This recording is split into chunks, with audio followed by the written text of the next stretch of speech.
네, 보신 대로 지금 자산 시장에 굉장히 많은 변화들이 나타났습니다. 그렇습니다. 편치 않은 또 주말장을 확인했기 때문에 무거운 마음으로 또 월요장 개장을 준비해야 되지 않을까 싶은데요. 저희 김민아 캐스터와 함께 외신 내용들 3가지 짚어드리겠습니다. 어서 오십시오. 네, 안녕하세요. 네, 안녕하세요.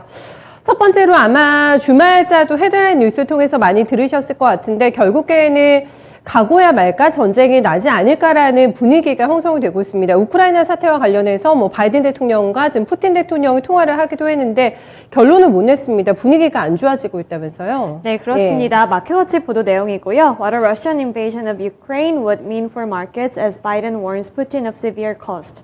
이번에 푸틴 대통령과 바이든 대통령이 전화 통화까지 했는데요. 이 자세한 내막 기사 통해서 살펴보겠습니다. 우크라이나와 러시아 간 긴장감이 고조되고 있습니다. 제이크 설리번 미국 백악관 국가안보보좌관이 러시아가 우크라이나를 언제든 공격할 수 있다고 말하면서 긴장감이 돌고 있는 건데요.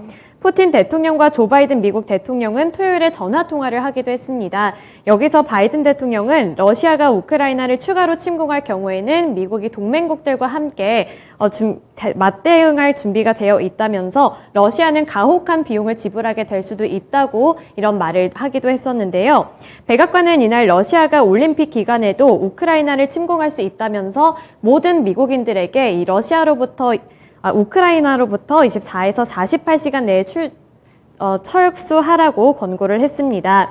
이에 따라서 분석가와 투자자는 침략이 이뤄질 경우에 금융시장에는 어떤 타격이 있을지와 관련해서 활발하게 토론이 이뤄지고 있는 상황인데요. 먼저 첫 번째로 에너지 가격의 폭등을 들었습니다.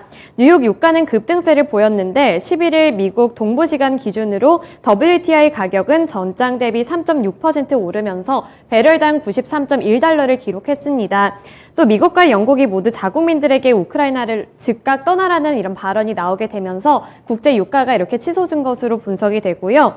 또 원유뿐만 아니라 러시아가 유럽에 핵심 천연가스를 공급하고 있기 때문에 이 천연가스의 가격까지도 폭등할 수 있다고 내다봤습니다. 이렇게 천연가스가 폭등하게 될 경우에는 국제적으로 조금 더 인플레이션이 우려가 된다는 이야기까지 나오고 있는 상황입니다. 네, 100달러가 이렇게 되면 머지않을 것 같고 원자재 시장에도 영향을 많이 미쳤고 보셨다시피 수익률이 내려갔고요. 주식시장이 많이 빠졌고 반도체 가격까지 관련된 주식들까지 흔들 정도로 해서 굉장히 전방위적인 영향을 미치고 있는 상황입니다. 만약에를 저희가 그러면 가정을 이제 해봐야 되지 않을까 싶은데 전쟁이 발생이 됐다 했을 경우에 지금 가장 주목해야 되는 부분은 어떤 걸까요? 네, 첫 번째로는 아까 말씀드렸던 이런 에너지 가격 상승이었고요. 두 번째로는 분석가들은 이 우크라이나 침공이 연준의 통화 정책에 어떤 영향을 미칠지와 관련해서도 토론을 했습니다. 만약 우크라이나가 침공을 당할 경우에는 연준이 시장의 예상보다는 조금 더 비둘기파적인 기조로 바뀔 수 있다 이런 발언이 나온 건데요. 전쟁이 앞으로의 전망을 지금보다 훨씬 더 불확실하게 만들 수 있기 때문에 연준이 조금 더 이번에 매파적으로 돌아서기로 한 것을 한 번 더 고려해 볼 수 있다는 의견이 나왔습니다. 반면에 침공으로 인한 에너지 가격 상승으로 인해서 기존 인플레이션에 대한 우려감이 더 커지게 되고 이렇게 될 경우에는 연준이 스탠스를 바꾸지 않고 계속해서 매파적으로 갈 것이다 이런 의견도 분분한 상황이라서요. 지금 결정이 난 것은 없지만 매파와 비둘기 사이에서 고민하고 있다는 의견이 가장 많았습니다. 네, 바이든 대통령은 심각한 대가를 치르게 될 것이라고 푸틴 러시아 대통령에게 경고를 했고 러시아가 맞받아친 게 미국의 히스테리가 조금 극에 달하고 있다라고 얘기하게 되면서 1시간 동안의 정상 간의 긴 통화에도 불구하고 전혀 해답이 나오지가 않았습니다. 그렇기 때문에 지금 자산시장에서는 최악의 경우까지도 가능하면서 이런 얘기들을 좀 해주고 있는데 물론 그 시나리오가 발생하지 않기를 바라야겠습니다만 워낙에 또 변수가 되는 이슈이기 때문에 이런 부분 꾸준하게 좀 추적하면서 어떤 영향을 미치게 될지 그리고 주목해야 되는 부분도 김민아 캐스터 짚어주셨는데 그 부분까지 중점적으로 해서 함께 확인하겠습니다. 다음은 화이자 얘기를 좀 해보겠습니다. 화이자가 올해 매출 전망을 생각보다 조금 안 좋게 제시하면서 주가가 좀 흔들렸는데 5세 미만의 백신 승인이 날까도 관심사였잖아요. 이게 연기가 됐다면서요? 네, 맞습니다. CNBC 보도 내용이고요. Pfizer delays its FDA application to expand its COVID vaccine to kids under 5 until April. 화이자 측에서 이번에 5세 미만 어린이에게도 백신을 적용하겠다 이런 이야기를 내놨는데 이거에 조금 차질이 생긴 것 같습니다. 바로 기사 내용 확인해 보겠습니다. 미국 식품의약국 FDA는 화이자 바이온테크의 코로나19 백신의 접종 대상을 생후 6개월에서부터 4세 이하 영유아까지로 확대할지 판단 여부를 2개월 뒤로 미뤘다고 밝혔습니다. 더 많은 임상 자료가 필요하다는 이유에서였는데요. 원래 FDA 계획은 이르면 다음 주 초에 초기 단계의 임상시험 결과를 바탕으로 5세 미만의 영유아들에게도 이 접종 승인 여부를 결정할 계획이었습니다. 이어 오는 21일부터는 접종을 시작할 예정이었는데 지금 이게 미뤄지면서 4월까지는 판단이 이뤄지지 않을 것으로 보입니다. FDA는 화이자가 5세 미만 영유아에 대해서 긴급 사용 승인을 신청해옴에 따라 새로운 임상시험 자료를 검토하고 있다고 밝혔는데요. 전날 최종 승인 전에 더 많은 자료의 검토가 필요하다면서 이 결정을 연기하게 된 거였습니다. 화이자와 바이오엔테크는 이달 초에 FDA 요청에 따라서 전체 3회 접종 중에서 2회 접종까지의 임상 승인 결과를 내놨었는데요. 이 결과서를 제출을 했지만 이번에도 이 두 번째까지만 결과를 제출하지 않아서 원래는 3회까지의 결과물이 필요했지만 2회까지만 자료를 제출하면서 이게 충분하지 않다는 평가가 나오게 된 거였고요. 무엇인가 그 기준에 부합하지 않게 된다면 이 절차를 진행할 수 없다면서 이렇게 좀 선을 긋는 모습을 보여줬습니다. 네, 만약에 예정대로 승인이 됐다면은 바로 21일부터 접종이 시작이 되는 거였는데 이게 계속 좀 연기가 될 것 같고 데이터가 확실하게 나와야지만 또 5세 미만이잖아요. 굉장히 네. 또 면역력이 약한 또 연령군이기 때문에 이게 좀 결정이 날 것 같습니다. 그렇다면 여러 가지 또 문제들이 많이 있을 것 같은데 차질 없이 만약에 승인이 나면 접종이 가능하긴 한 건가요, 그러면?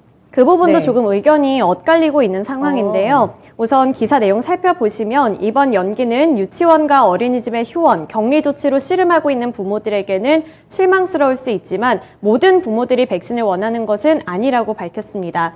어린이 백신 접종을 서두르지 않는 미국 부모도 상당하다고 봤는데요. 존스홉킨스 대학의 보건안전센터의 이런 전문가들은 허가가 빨리 나는 것에 대해서 상당한 반발이 있었다고 밝혔습니다. 아까 말씀을 하셨던 것처럼 네. 이 영유아들은 면역력이 약하기 때문에 이 백신이 어떻게 될지에 대한 이런 여부가 확실하게 나와야 하는 상황이고요. 백신 접종률을 높이는 게 목표라면 사람들이 이 절차에 대해서 신뢰성을 갖도록 하는 것이 우선적으로 해결해야 할 일이라고 밝혔습니다. 그렇기 때문에 이 4세에서 영유아들에게 적용하는 것에 대해서는 충분한 검토가 필요하다는 입장이 가장 많이 나오고 있습니다. 네, 결국에는 신뢰의 문제라고 결론을 지을 수가 있을 것 같습니다. 확신을 가져야지만 또 아이들에게 부모들이 백신의 접종을 하게 되지 않을까 싶은데 자유의사로 또 할 수 없는 연령대이기 때문에 부모들의 의사가 상당히 중요하게 될 것 같은데요. 탄탄한 데이터가 쌓여야지만 이게 이제 액션이 나올 것 같습니다. 실행이 될 것 같은데 이게 좀 시일이 걸릴 거라고 하니까 화이자 주가에 또 어떤 영향을 미치게 될지도 함께 좀 점검 필요할 것 같네요.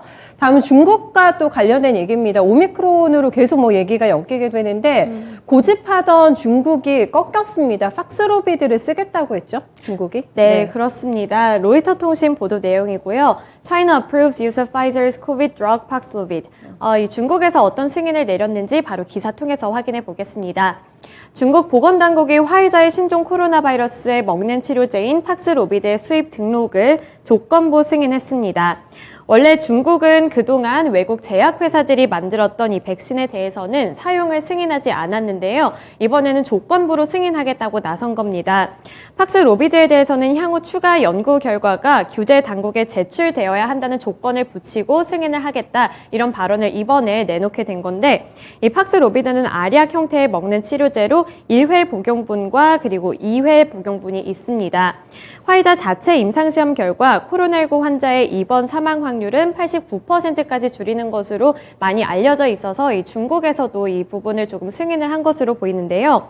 다만 중국은 팍스로비드는 기저질 환자를 치료하는 방식일 뿐 일반인의 코로나19 감염을 막기 위해서는 엄격한 제로 코로나 전략을 고수하고 백신 접종률을 높여야 한다는 입장입니다. 중국은 현재 제로 코로나를 외치고 있는데 이 부분에 대해서는 아직 바뀔 것으로 보이지는 않고요. 앞서 말씀드렸다시피 이런 조건부 승인을 통해서 이 조금씩 사용을 이제부터 시작할 것으로 보입니다. 네. 이게 상황을 호전시키기 위해서는 조금 더 문을 열어야 될 것 같습니다. 그 좀 첫발을 내디딘 게 아닐까 싶고, 우리나라에서도 지금 처방이 되고 있는데, 지금 처방받은 10명 가운데 8명에서는 확실하게 증상이 호전이 됐다는 그 데이터가 나왔다고 합니다. 아마 이런 부분 때문에 조금 더 팍스로비드에 대한 신뢰가 생기면서 중국의 움직임이 일지 않을까 싶은데요. 백신을 확실히 잡겠다라는 중국의 이런 정책에 팍스로비드가 얼마나 또 중요한 역할을 하게 될지 함께 봐야 될 것 같습니다. 뉴스는 여기까지 점검할게요. 수고 많으셨습니다. 네, 세 가지 외신 뉴스 함께 살펴봤습니다.